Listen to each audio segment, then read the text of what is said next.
Third question. In the past, I had been under hypnosis. Somebody has tried hypnosis on me, but I could not be hypnotized. Please explain why many persons are not hypnotizable. This will be important for you to understand. Ordinarily, it is thought that those persons who are powerful cannot be hypnotized. This is absolutely wrong. And I say absolutely. Stronger the person, easily he is hypnotized. Second wrong conception is that very intelligent person cannot be hypnotized. That too is absolutely wrong. Stupider a person, the less possibility to hypnotize him. You cannot hypnotize an idiot. Impossible.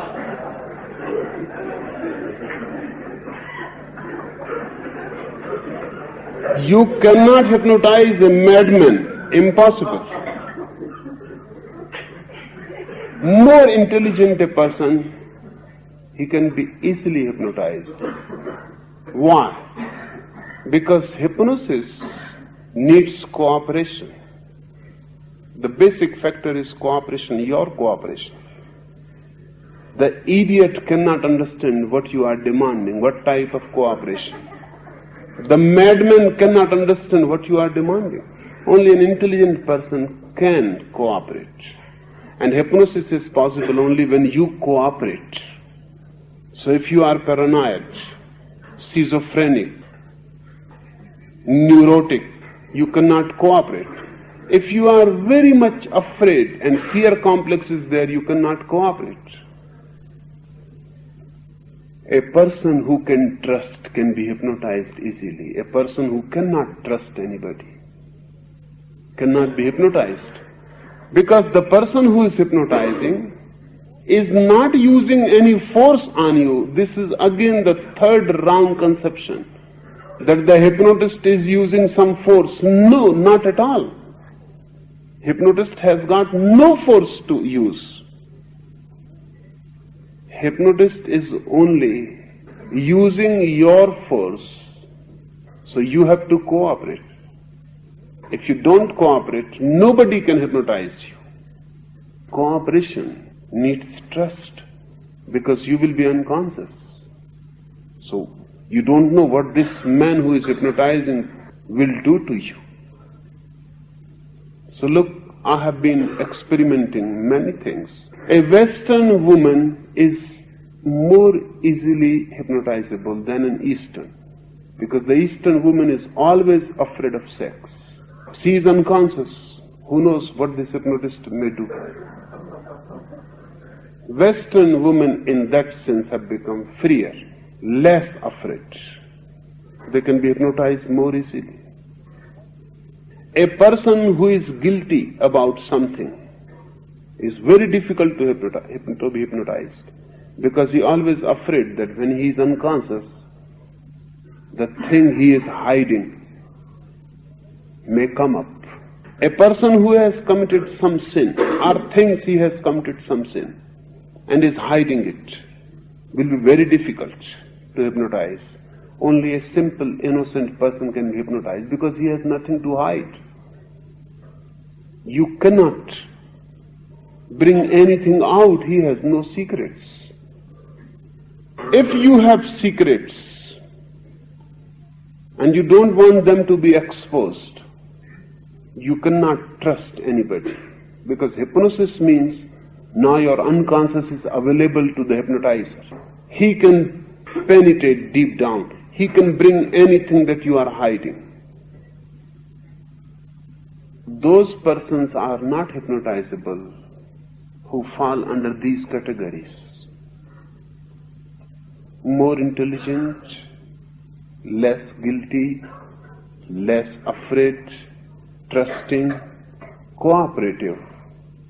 A person is more hypnotizable. So don't think that if you cannot be hypnotized, then you are something great. You may be simply ill, pathological. If you can be hypnotized, you show a quality of trust. And you show a quality that you are imaginative. Show a quality that suggestions can catch you and your imagination can work through them. You are an imaginatively creative person. But remember that unless you cooperate, nobody can hypnotize you.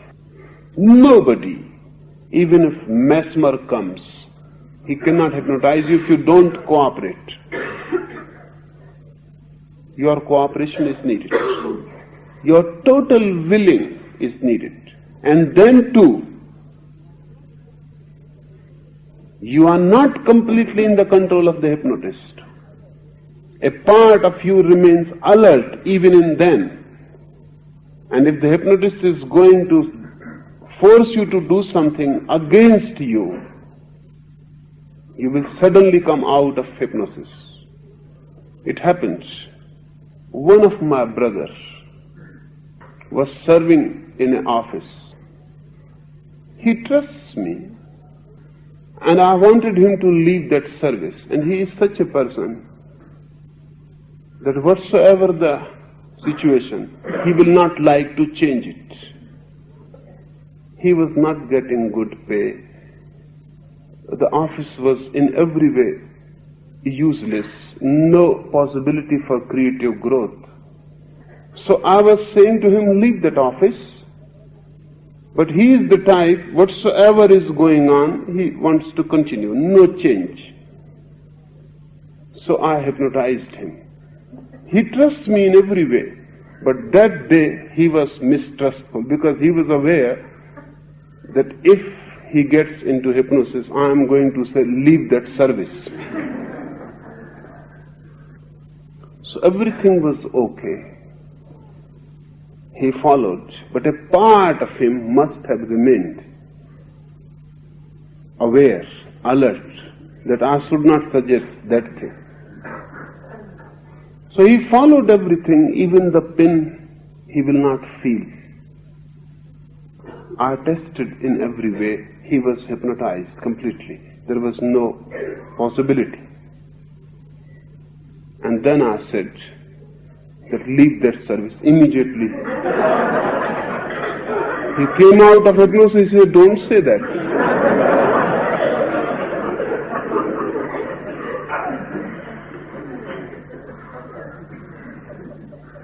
Nothing, even in hypnosis, can be forced on you if you are not willing. Even after hypnosis has happened, nothing can be forced upon you. So if something can be forced, that shows that unconsciously you were willing. For example, a woman who cannot think of kissing another man than her lover. Under hypnosis, if really does not want to kiss anybody, is suggested to kiss somebody else, immediately will come out of hypnosis. But if she goes and kisses the other person, and then after she has come out of hypnosis, she will say, what can I do? I was hypnotized. But this is just a trick. She wanted to kiss unconsciously. Consciously she was alert and she will say, no, I cannot touch any other man than my own lover. I belong to one. But this was only conscious. Unconsciously, she must have been hankering. Only then in hypnosis this can be forced. Otherwise in hypnosis also this cannot be forced. It is impossible. Whatsoever the hypnotist can force on you, you have to cooperate. The moment your cooperation is taken back, immediately hypnosis disappears. So many reasons are possible why a person is not hypnotizable. But don't think it as a good quality. Become more imaginative, cooperative, trusting. And hypnosis can be helpful. In old days, particularly in the East, hypnosis was used in every ashram. The master used it in every way to help you, because consciously you may take years to do a particular thing. Through hypnosis, within seconds, it can be done. Unnecessary effort can be saved. But only masters were allowed to hypnotize. Hypnosis remained a secret science in the East. It was not used publicly because there are possibilities of misusing it. In the West, Mesmer brought hypnosis into the market, and then everything became condemned which was associated with it. But now again the wheel is turning. In West also universities are studying. Scientific projects are there to study hypnosis. And new research again bringing hypnosis to the status of a science, because it can be used now. It is already used in hospitals, in surgery, because there is no need to give anesthesia. It is destructive to the body. Unnecessary harms the body. There is no need. Simple hypnosis can do that. There is no need for chloroform or any poison, any gas to make you unconscious. Only your cooperation is needed. And any operation is possible under hypnosis. Even hours are taken. Many hours are needed. Hypnosis is enough. No anesthesia is needed. Many hospitals have started using it. Childbirth can be made absolutely painless. Not only that, can be made pleasurable, ecstatic through hypnosis easily. Just the mother has to cooperate and just trust, and then she can be hypnotized, suggested that there will be no pain when the child comes out of the womb. Rather, on the contrary, there will be intense pleasure. And it is possible that the woman, the mother giving birth, can have such a deep orgasm through birth that no sexual orgasm can be any comparison to it. Because the same mechanism is involved. The same mechanism which gives the sexual orgasm, the bliss that comes through sex, is involved. And involved more totally. And the child passes through the same passage. Once the woman feels, and the suggestion is there, that this is going to be a very ecstatic feeling, she will achieve a peak. And I think in the past, women used to achieve that peak. They have lost that capacity. Not only lost, birth has become painful. This is again a suggestion. So you can see, more civilized the society, more pain in childbirth. Less civilized the society, less pain. In India there are many primitives which don't know any pain in childbirth. No pain at all.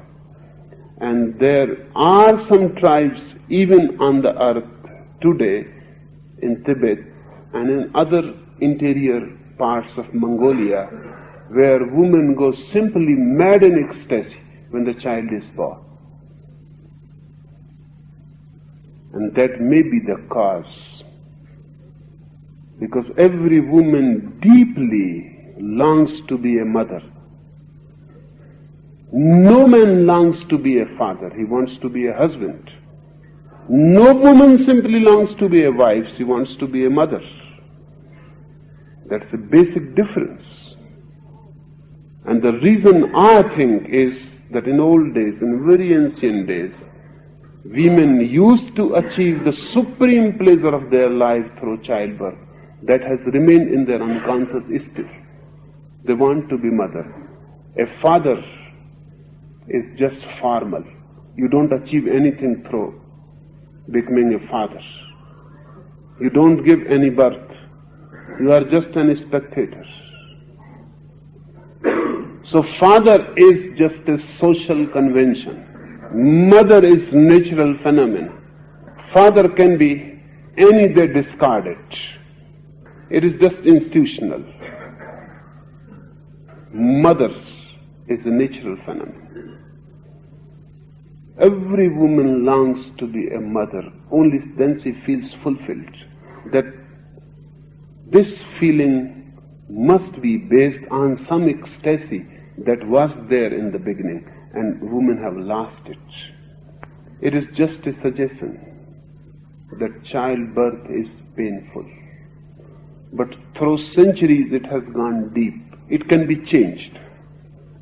Many illnesses can simply disappear through hypnosis, because really they don't exist there. They are just in your mind. 50% illnesses are just in the mind. They don't have any organic existence. They can simply disappear. There is no need for any medicine, injections, any pathies to be worked upon you, because then those medicines poison you. Your body goes toxic, and then you suffer. You suffer less from your illnesses, more from your medicines. And there are so many doctors that if you can escape death, but you cannot escape the doctors. They will kill you in the end. Whatsoever you do, they will kill you. 50% diseases can simply disappear from the earth. Hypnosis is a great force. But with every force there is danger. It can be misused. But just because a force can be misused, you need not go against it. Because anything can be misused. And if it can be misused, that shows it can be used also. So become more vulnerable. Become more suggestible. Become more available to hypnosis. That means you will become more intelligent, more cooperative, more trusting.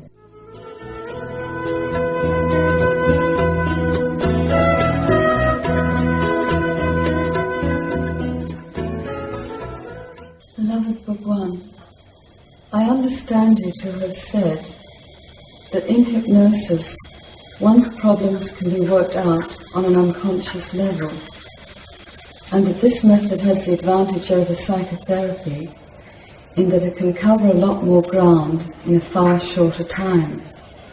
Is it necessary merely for the contents of the unconscious to surface during hypnosis, or does the conscious mind need to be made aware of those contents for the clearing to be complete? The conscious mind has to be made aware. Otherwise, there will be no change.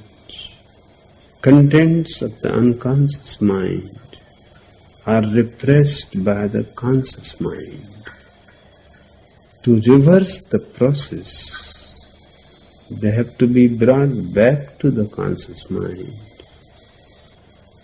And conscious mind has to express them instead of repressing them. Because of repression, they had gone into the unconscious. Unless the reverse process of expression is there, they will remain. They can be available to the hypnotist, but the conscious mind does not know about. For the conscious mind, they are still repressed. And it is only through the conscious mind that they have the way to go out of your being. From the unconscious mind directly there is no door. Contact can be made, but there is no way for any content to go out of unconscious mind directly. First it has to come to the conscious mind. It is just like your main gate. You have entered from the main gate. If you want to go out, you have to go to the main gate. Otherwise, you will remain confined. Unconscious mind, and as deeper you go, the walls become thicker. Collective unconscious mind has more thicker walls, and cosmic unconscious mind is almost unapproachable, very difficult by even the hypnotist to find out what is hidden there. But if first the unconscious mind's contents are released through the conscious mind, bringing them to the notice of the conscious mind, not only to the notice, but the recognition, acceptance and expression. That's why I said it should be recorded as a proof. Otherwise the unconscious mind will deny. If you say to somebody that you want to marry your mother, the conscious mind will simply deny that it is all nonsense. What are you talking? I have never thought about it. And he is right, he has never thought about it. But the mother was the first woman in his life, and he loved her, and he got her love, and he has been jealous of the father since then. That's why every society has made it a discipline to respect your father. That is just to prevent the natural tendency of being jealous and disrespectful. And every society has made it a point that you cannot even be allowed to think that you would like to love your mother. Even to think of it, you will feel you are just being mad. But there was a day in your childhood when you had longed it. Slowly you repressed it. That was not allowable. So just if the hypnotist tells you that this thing is in your unconscious, you are not going to accept it. It should be recorded, and not one time but many times, so that you can be made clearly alert that this content is there, and you can relax and let that content come directly to your conscious mind, not by the information through the hypnotist. You follow me? He is telling you, but that will not help. His telling can only do one thing if he can convince you that such a content exists in your unconscious mind, and you allow it in your silence to surface to the conscious mind. From there it can be released. You know that it is absurd. It has no meaning. Perhaps in your childhood you had the desire, but now you can understand it is meaningless, and you can release it. Rather than repressing inside, you can throw it out. And as the unconscious becomes empty, then the collective unconscious starts speaking. Only then. As the collective unconscious becomes empty, then there is a possibility of the cosmic unconscious to speak. And once your whole lower part of the mind, the depth of your mind, is cleaned away, it is such a freshening experience, as if 24 hours you are taking showers. And once this lower part is unburdened, then you are ready to move upwards very easily. But the conscious mind is the only door for the higher, for the lower. Anything that is going to happen has to happen through the conscious mind.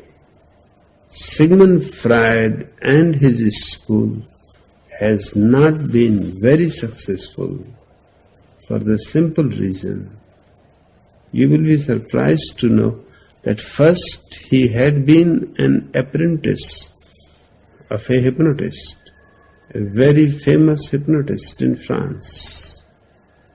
It is there only that he developed the idea of psychoanalysis, that what comes up in deep hypnosis can be brought through the dreams. But he forgot one thing, and that's what is missing in psychotherapy. First, you cannot remember all your dreams. 6 hours you are dreaming. You can remember perhaps one dream, the last, when you were just waking up. Secondly, you cannot be convinced that a dream is a reality. Thirdly, the dream is not going to repeat itself. And for any scientific work, repeated experimentation is absolutely necessary, so that you can come to a conclusion without exception. A dream may come once and may not come again, because there are so many dreams. So the person's conscious mind is never convinced that this dream content has any reality. Thirdly, the dream is a different language. It is not the language of the conscious mind. It is pictorial. It is not alphabetical. And that is one of the greatest troubles. And because of it, psychoanalysis has to disappear. It cannot continue. So the whole thing depends on the psychoanalyst to interpret. He can tell you the dream, but the dream says nothing unless he interprets it. Now that interpretation may be just his personal prejudice. And that's how, if you go to Freud, everything comes to sex. Whatever you dream, you cannot dream anything out of which he will not conclude that it is sex repression. The same dream you take to Jung and it will be from the collective unconscious. A myth, a mythology from your past lives. Take the same dream to Adler and it is nothing but ambition, will to power. So if there are 1,000 interpreters, there will be 1,000 meanings to the dream. In hypnosis, it is not a pictorial language that the unconscious uses. He uses the same language as the language conscious mind uses, because he is talking to a person's conscious mind, the hypnotist. So it is very simple and very clear. Sigmund Freud thought that he has developed a better method. For the simple reason because hypnotism is discarded, because it was condemned by the society. But psychoanalysis has not helped. What I am doing here, if you are just listening to me and your conscious mind becomes silent, the unconscious mind itself starts releasing its vapor. No language is needed, neither of dream nor ordinary language. It is just a repressed energy that starts coming up to the conscious and is released through the conscious.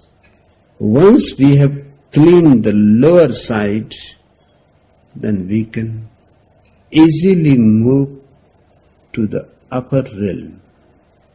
But that too one has to go through the conscious mind. And the upper wing is not having anything. Nothing is repressed there. There is no question that psychoanalysis will ever discover it, or any other school of psychology will ever discover it, because it has no dreams, it has no repressions, it is utter purity. Clean the lower mind, and just a simple method of meditation will give you the wings to move upwards. There is no barrier. You get more and more into light, deeper and deeper into bliss, and finally you come to a point where even you are no more. Nirvana.